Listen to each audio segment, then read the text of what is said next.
In 1994, English insurance broker Stephen Young was found guilty of the gruesome double murder of Harry and Nicola Fuller. When the sentence came down, Sussex police detective Graham Hill believed justice had been served.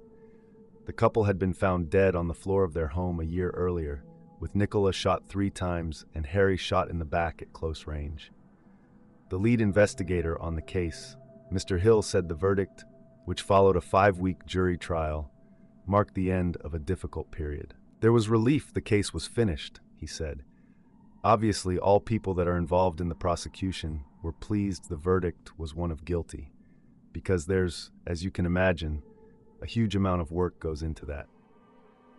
1 month after the trial had concluded, a front-page headline of the now-defunct News of the World newspaper appeared out of nowhere and hit like a shot. Murder jury's Ouija board verdict. Booze, dirty jokes, and then the Ouija board.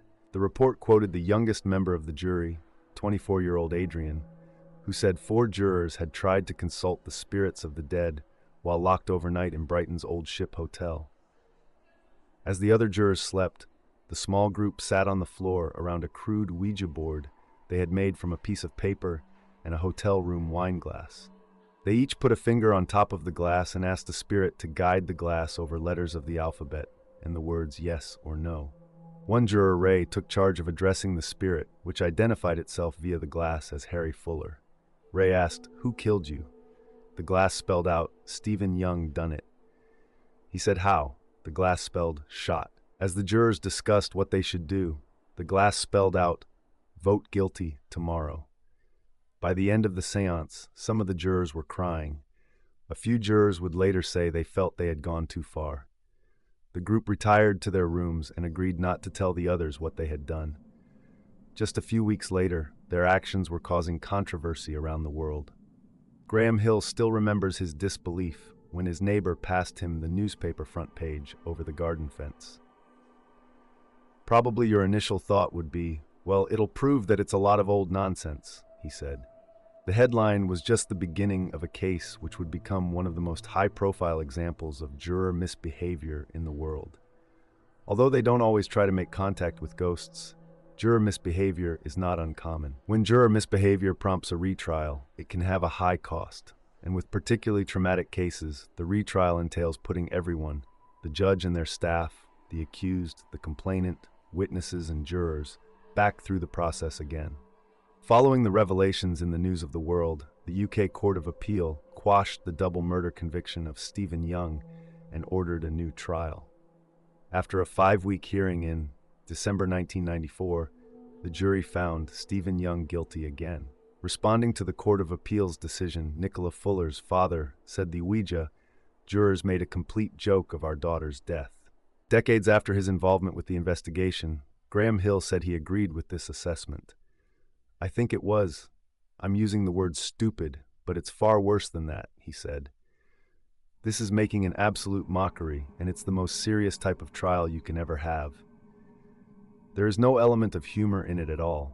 There's no frivolity in it at all, and yet those 4 members of the jury made it into a laughingstock." Professor Gans said juror misbehavior will inevitably occur, and this case was unexceptional, except for the tabloid media coverage. He believes this media attention may have influenced the decision of the Court of Appeals to order a retrial. "The juries do this all the time," he said. "There are plenty of other cases that year where jurors were reported to have done somewhat odd things, falling asleep, giggling, falling in love with a barrister. And the court just in each case said that's the jury system for you. It's a little bit crazy." In November of 1850, John Gamble, a 36-year-old husband and father residing near Sardis, Ohio, found himself immersed in the dual pursuits of carpentry and retail, striving to support his growing family. His trade as a carpenter, supplemented by his foray into the sale of various goods, including barrel staves and wagon spokes, helped him make ends meet. Additionally, he had recently ventured into cider production, utilizing the abundance of crab apples on his property. On November 12th, as Gamble sought to expand his cider-making endeavors, he encountered a setback. A shortage of containers necessitated a trip to procure additional barrels. Prior to embarking on his journey, he made a detour to the Whiteman brothers' farm to inquire about an unpaid promissory note for the sale of a wagon. It was during this visit that a confrontation with Leban Mercer, a visitor at the farm, occurred over an outstanding debt owed to him by Gamble. Despite Gamble's assurances that he possessed the necessary funds to settle the debt, Mercer pressed for immediate payment. Gamble, with almost $200 in his possession, offered a $5 bill as partial payment, promising to provide the remaining balance in smaller denominations at a later date. Satisfied with this arrangement, Gamble bid farewell and proceeded toward his skiff along the nearby creek. This seemingly routine encounter would prove to be Gamble's last. His skiff, laden with barrels, was discovered downstream by raftsmen, but Gamble himself was nowhere to be found. Suspicion immediately fell upon Leban Mercer, who had been seen leaving the farm with Gamble and had returned home in the early hours of the morning, displaying signs of having been in the water. Despite mounting circumstantial evidence implicating Mercer, including his sudden acquisition of a large sum of money and eyewitness accounts placing him with Gamble on the night of his disappearance, authorities lacked sufficient proof to secure an arrest warrant. Furthermore, without a body, the possibility of murder remained speculative. However, a year later, during a corn husking bee near Point Pleasant Ridge, a chilling revelation would emerge. John Hinman, one of the attendees, reported encountering the ghostly apparition of John Gamble during his journey home. In a surreal exchange, Gamble purportedly revealed details of his murder at the hands of Leban Mercer, urging Hinman to seek justice. Initially skeptical of the supernatural encounter, Hinman conducted a thorough search of the area but found no trace of Gamble or any potential pranksters. Eventually, he shared his experience with friends, and word of the encounter spread throughout the community. Bolstered by Hinman's account and additional witness testimony, authorities pursued an arrest warrant for Leban Mercer. Testimonies from individuals who claimed to have seen Gamble and Mercer together on the night of the disappearance, as well as evidence of a struggle near the Whiteman farm, painted a damning picture. Despite the compelling evidence presented at trial, including accounts of Mercer's incriminating statements and possession of Gamble's promissory note, the jury acquitted him due to insufficient concrete evidence. Mercer steadfastly denied any involvement in Gamble's disappearance, maintaining his innocence until his death. The ghostly encounter and subsequent trial left a lasting impression on the community, with the creek where Gamble's apparition was sighted being named Gamble Run in his honor. The story of John Gamble's tragic demise and the elusive pursuit of justice continues to be recounted, serving as a haunting reminder of the mysteries that linger in the annals of history. Gerald Mayo's life had been fraught with hardship and adversity. In 1971, at the young age of 22, Mayo found himself incarcerated at the Western Penitentiary in Pittsburgh, a notorious maximum security prison known for housing infamous figures like sex cult leader George Feigley. Frustrated by the direction his life had taken, Mayo sought an explanation for his circumstances. He came to the realization that he knew the entity responsible for leading him astray and causing his misery, the devil himself. Convinced that justice needed to be served, Mayo made an audacious decision. He would sue the devil. This wasn't the first time someone had attempted to bring legal action against a metaphysical entity. In 2008, Nebraska State Senator Ernie Chambers famously sued God, alleging that natural disasters constituted terrorist threats against his constituents in Omaha. However, such lawsuits face significant hurdles, primarily the difficulty of serving court summons to non-physical beings. In Mayo's case, he sought to sue Satan, claiming that the devil had inflicted misery upon him, thwarted his endeavors, and deprived him of his constitutional rights. Mayo, being a prisoner with limited financial means, requested to proceed with the case in forma pauperis, seeking a waiver of court and attorney fees. Presiding over Mayo versus Satan and his staff was U.S. District Court Judge Gerald J. Weber, who approached the case with a hint of humor. While acknowledging the fictional precedent set by stories like The Devil and Daniel Webster, Judge Weber questioned the jurisdiction of the court over Satan and expressed skepticism about the devil's ability to appear in court. Furthermore, Judge Weber highlighted the impracticality of enforcing any judgment against Satan, given his metaphysical nature. He noted that Mayo's claim of "the devil made me do it" was too commonplace to qualify as a class action, and the logistics of serving legal papers to Satan were insurmountable. Ultimately, Judge Weber dismissed Mayo's case due to procedural deficiencies, as the required form of instructions for serving process to the defendant had not been included with the complaint. Without proper service to the defendant, the case was deemed indefensible and was consequently dismissed. As for Mayo's fate after the dismissal of his lawsuit, the records are unclear. What remains evident, however, is that not all frivolous lawsuits yield favorable outcomes. Mayo's attempt to hold Satan accountable serves as a quirky footnote in legal history, a reminder that even in the realm of law, the bizarre and unconventional occasionally find their way into the courtroom.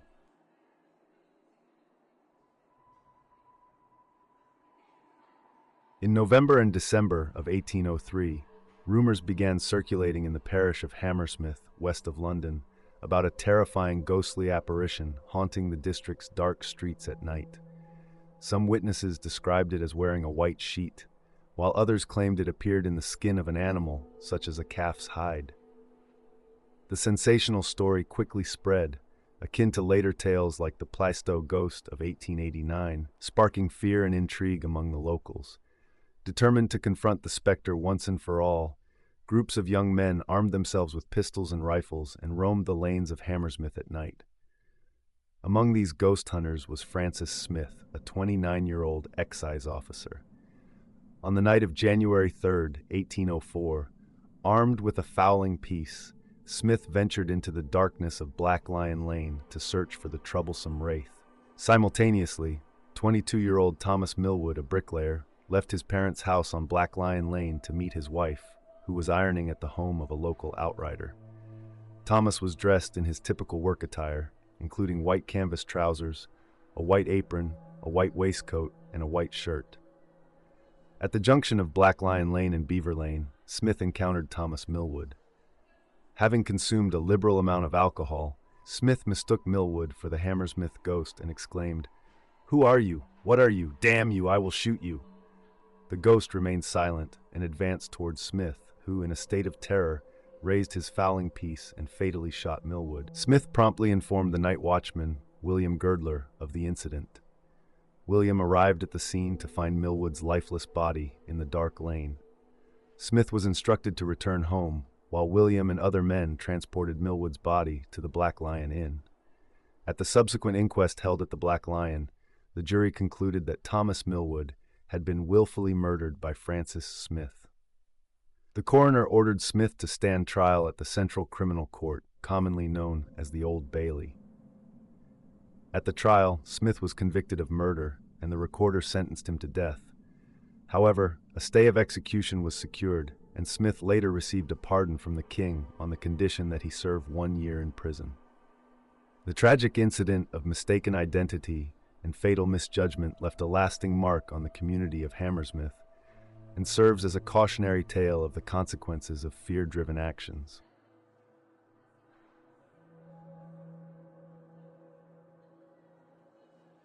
In 1895, the Nebraska Supreme Court faced an unusual case involving a will and the purported influence of ghosts. The central figure in this legal drama was Elizabeth Handley, a widow known for her strong spiritual beliefs and alleged communication with the spirits of the deceased, including her late husband. Using a planchette, similar to a Ouija board, she purportedly sought guidance from these spiritual entities. Upon Elizabeth Handley's passing, her will was read, revealing that the majority of her estate was to be liquidated, with the proceeds donated to a charity known as the Home of the Friendless. This decision prompted legal action from her children, who contested the will's validity on the grounds that it had been drafted under the influence of their deceased father's spirit. However, the Nebraska Supreme Court upheld the validity of the will. In its ruling, the court acknowledged the ethereal nature of spirit wills, recognizing that they might transcend earthly matters. Despite this acknowledgement, the court maintained that spiritual beliefs alone did not invalidate testamentary decisions unless they stemmed from insanity or were exerted through undue influence, to the detriment of individuals still within the earthly jurisdiction. The court's decision underscored the principle that individuals of sound mind, even those with unconventional spiritual beliefs, possessed the freedom to dispose of their assets as they saw fit, provided their decisions did not infringe upon the rights of others or result from undue influence. In essence, the case of Elizabeth Handley and her ghost-influenced will exemplifies the delicate balance between spiritual freedom and legal principles within the realm of testamentary law.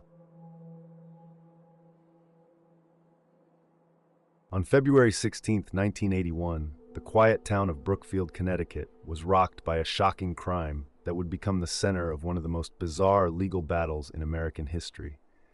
The 19-year-old Arne Cheyenne Johnson brutally stabbed his landlord, Alan Bono, to death with a 5-inch pocket knife. The murder marked the first recorded instance of such violence in Brookfield's nearly 2-century history, and initially, it seemed like an open and shut case. Johnson, who had no prior criminal record, was swiftly arrested, and law enforcement believed that a violent argument between him and Bono had escalated into tragedy. However, what followed was a series of events that would challenge the perceptions of both the legal system and the community at large.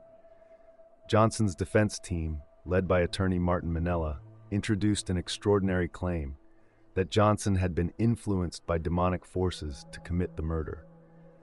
This assertion, unprecedented in American jurisprudence, thrust the case into the realm of the supernatural and sparked intense debate and speculation. The origins of the alleged demonic influence traced back to events months prior to the murder. It began with the experiences of David Glatzel, the 11-year-old brother of Johnson's fiancée, Debbie Glatzel. David claimed to have encountered a malevolent entity, described as an old man with sinister features, who tormented him with visions and physical attacks. Initially dismissed as childhood imagination, David's distress escalated, leading the family to seek assistance from both religious and paranormal sources. Paranormal investigators Ed and Lorraine Warren became involved in the case, concluding that David was suffering from demonic possession. According to their account, David exhibited alarming behaviors, including seizures, speaking in strange voices, and displaying supernatural strength. The Warrens organized a series of exorcisms, during which David allegedly levitated and made ominous predictions, including the eventual murder committed by Johnson. As tensions mounted within the Glatzel household, Johnson became increasingly entangled in the unfolding drama. Despite warnings from the Warrens, he confronted the perceived source of the malevolence, leading to his claim of being possessed by a demon himself. Johnson asserted that he saw the demon lurking near a well, and that it had taken control of him at the time of the murder. The legal proceedings surrounding Johnson's defense were marked by controversy and skepticism. Minnella sought to enter a plea of not guilty by reason of demonic possession, a strategy met with derision by many in the legal community. Judge Robert Callahan ultimately rejected the plea, arguing that it lacked scientific basis and was therefore irrelevant to the case. In the absence of a supernatural defense, Johnson's trial proceeded with a plea of self-defense. Despite efforts by his legal team to introduce evidence supporting the demonic possession claim, including the examination of Bono's clothing for signs of supernatural influence, Johnson was ultimately convicted of first-degree manslaughter and sentenced to prison. The aftermath of the trial saw the case further sensationalized in the media, with books and television adaptations capitalizing on the sensational elements of the story. However, for those directly involved, including the Glatzel family and Johnson himself, the consequences were deeply personal and enduring. David Glatzel's brother, Carl, pursued legal action against those he believed exploited his family's ordeal for profit, alleging that their privacy had been violated and that they had been subjected to emotional distress.